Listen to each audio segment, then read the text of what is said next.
There was once an expectation of the continuance of this that had become accepted. There was a people that had given up. All had been positioned for them, yet they were without sight and somehow for so long did not hear.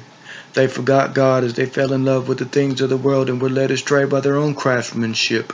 The preaching became more and more about comfort and justifying in word rather than being justified by works. Preachers were battling against all manners of evil in an attempt to save hundreds of thousands that were traditionally selective about their hearing. Difference in mind relating to Christ had become the doctrine as titles and positions of persons became the wedge that was preventing the Union Church accomplishing the totality of the able works that God had allowed them. The house of God was not divided, but the perception of his creation had fallen under delusion as they followed unrighteousness and used the word to justify not doing the will of God. Their hopes had been repositioned as many Bible-savvy lawyers taught them to stop following the way of God to be more committed to a government that was the new hope for the world. They stopped believing in God. They put their faith in their own doings, and they had agreed not to protect the children.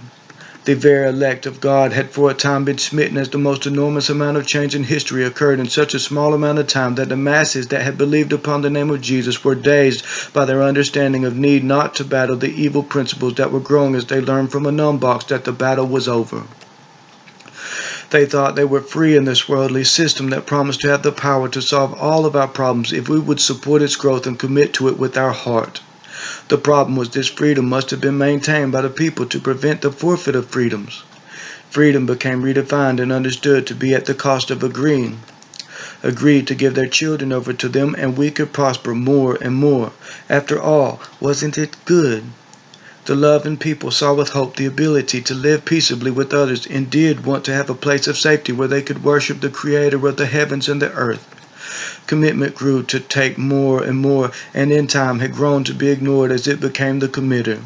Sin had become represented as the accepted trait of Christians, thus the expectation of their being became a stance against Jesus. That made the cross of Christ void of the power it was to give, and it proved to be irrelevant to the children who were learning to disbelieve because of their being taught from those possessed with the spirit of error. Where was the love? Darkness proved to exist in the minds of those representing opposition to good because of bad. Unrighteousness branched forth over the land, and its fruit resulted in death that grew to force the world that Jesus came to save.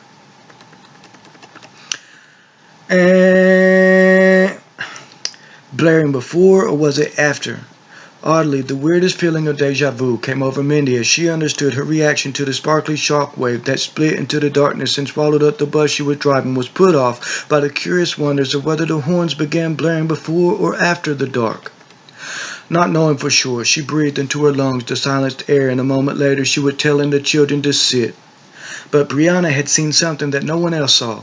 She, looking through the star that she was drawing on the bus window, had seen the surface of the water under the bridge shine enough to skip her heart's beat into overdrive, and then the flash had stopped her smiles.